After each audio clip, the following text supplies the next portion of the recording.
price currently is sitting at $62,000. And if we have a look over here at the Banter Bubbles charts, you can see that a lot of the coins are red. Obviously, yesterday off of quite a big upside move for a lot of the altcoins. A lot of people are calling alt season once again.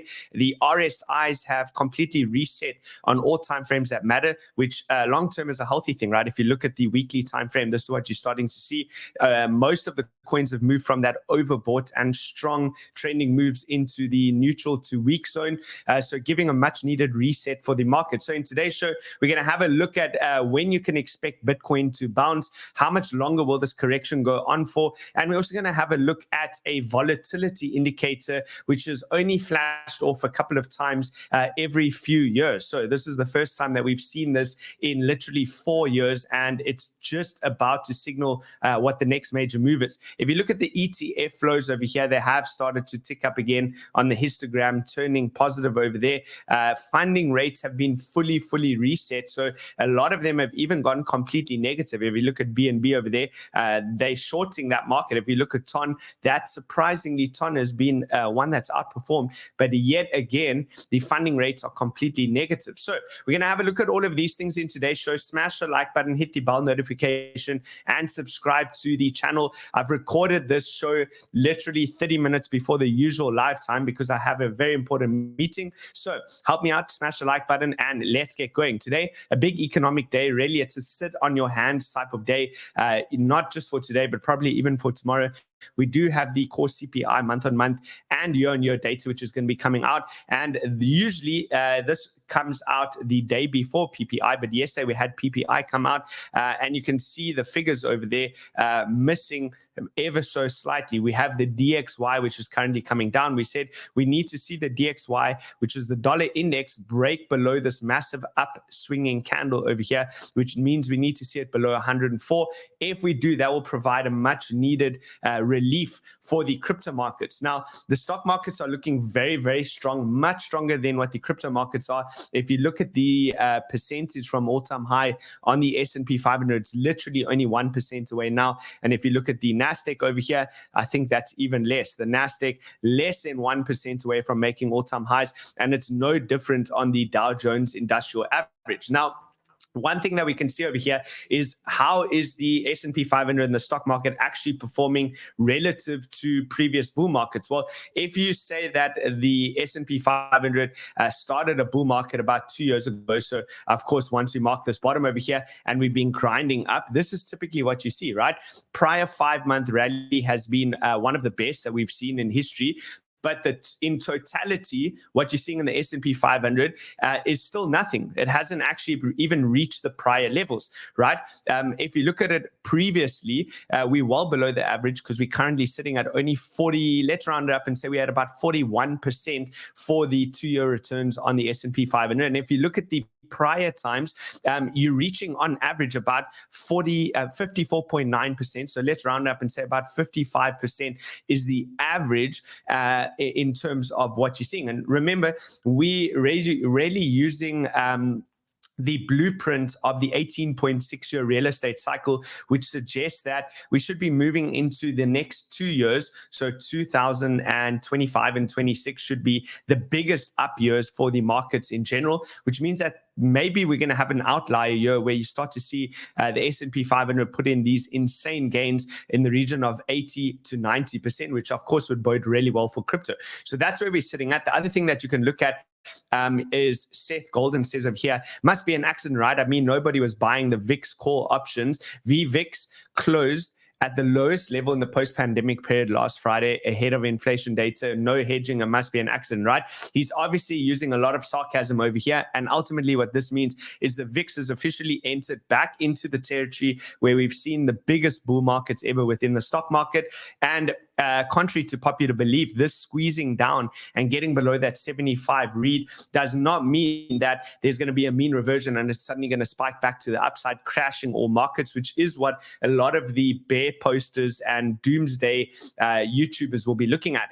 The reality is that when it closes below those levels and it holds there, it's similar to the RSI, right? The RSI reaching above the 80 mark where a lot of people say the RSI is now in an overbought territory, but reaching into that 80 mark and holding at that level is where you see the biggest trending bull market moves. This is the same thing, right? When the VVIX drops below those levels and holds at those levels for prolonged periods of time, you start to see enormous moves. Now, we'll get into the crypto segment in just a moment. Again, a reminder, guys, please smash the like button, hit the bell notification, and subscribe to the channel. And then also a quick mention for BitGet over here, because they're running an amazing lucky draw. If you want to participate in the lucky draw, there's a link in the description below. Click the link below, use it. It's a soccer tournament, which is for 28 days, 10 hours and 40 minutes. That is how long the promotion will be running for. And you can win a series of different prizes literally just by clicking this. Look, if you go through register, you can win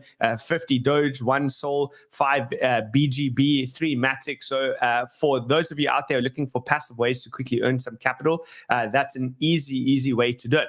Okay, back onto Bitcoin over here. We're still holding above the level that matters, which is the pink box over here at $59,000. Now, don't get me wrong. If we do see any flash crashes towards the downside and you see wicks that come into this lower region over here around that $50,000 mark, which was essentially the order block there that led to the big move up, that's not the end of the world, right? As long as it doesn't start to close there. If we gain acceptance below the pink box over here, I will start to get a little bit worried, and I'll say that, you know, maybe a strong trending move is coming to its end and we need to start looking in the other way. Otherwise, I think the highest probability outcome is that this is a buy the dip opportunity into the zone. You'll probably see a higher low made over here, and then we'll have continuation on later on towards Q3. Q3 is where I expect major expansion. The volatility in Bitcoin can't be held, down to these low levels for too much longer. The momentum will eventually start to shift back towards the upside. I'll show you how this lines up with the daily RSI, right? So if the daily RSI, which I have a trigger plan for you, starts to shift up, then you can expect that the stochastic RSI is also going to start to move up. And then very quickly, it's going to start to look like these previous moves, right? Over there, stochastic RSI bottomed out, started to move towards the top side. Over here, bottomed out, started to move towards the top side. And it's going to look very similar with that continuation. You just need to understand how to tie it in with the low time frame levels. We are still holding the parabolic trend line, and really we need to see price action get back above the orange line over here, which is 65,800. That is your range high of the previous cycle, and we'd like to flip that into a key level of support. Then it'll start to look really good. This has been one of the longest corrections that we've had within this cycle. The longest one was 63 days. Currently we're sitting at 62 days for this correction. So if we start to break the daily trend, which has been towards the downside, creating multiple lower highs and lower lows, and we can create a new higher high, then we can start to look to buy the dip on the next higher low, and we should have continuation higher. So that's what we're seeing. Now, lining that up, as mentioned, with the daily pivot levels using that RSI, you can see the RSI has broken the downsloping trend line, and it is looking like there's a potential for it to get moving. Price, this is why I said that eventually the momentum will shift towards the upside, because the pivot levels continue to flip, right?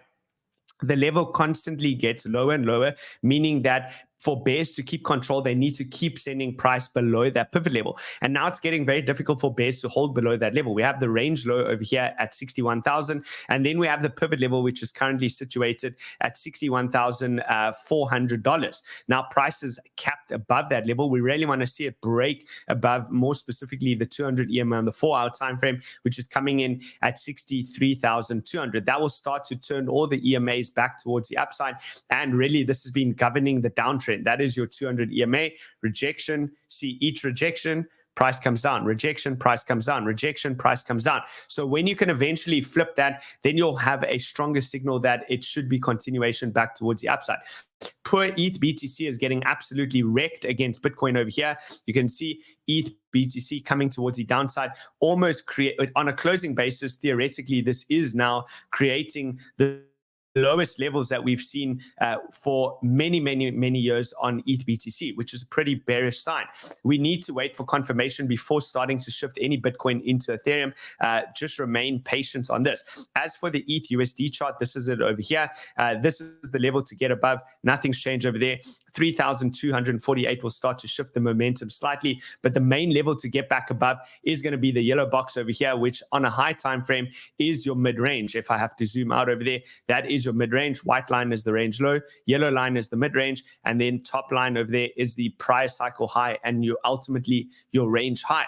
So we currently have the market hedging, so we have almost equal liquidations between shorts and longs over there. Nothing really to write home about. Bitcoin dominance still looks like it's trending up towards 60 over there, 60% that is. My worst case scenario on Bitcoin dominance, which would obviously wreck altcoins, would be a 62% Bitcoin dominance. And that's due to the order block that led to the breakdown. In technical analysis, you'll oftentimes revisit that level. But if you do start to see a decline in the RSI over here, constantly rejecting from that trend line, while the Bitcoin dominance does actually push up into this region over here, that will be a very strong signal for me that now it is time to move out of Bitcoin aggressively into altcoins, because this upside dominance by Bitcoin has probably run its course and is ultimately nearing its end.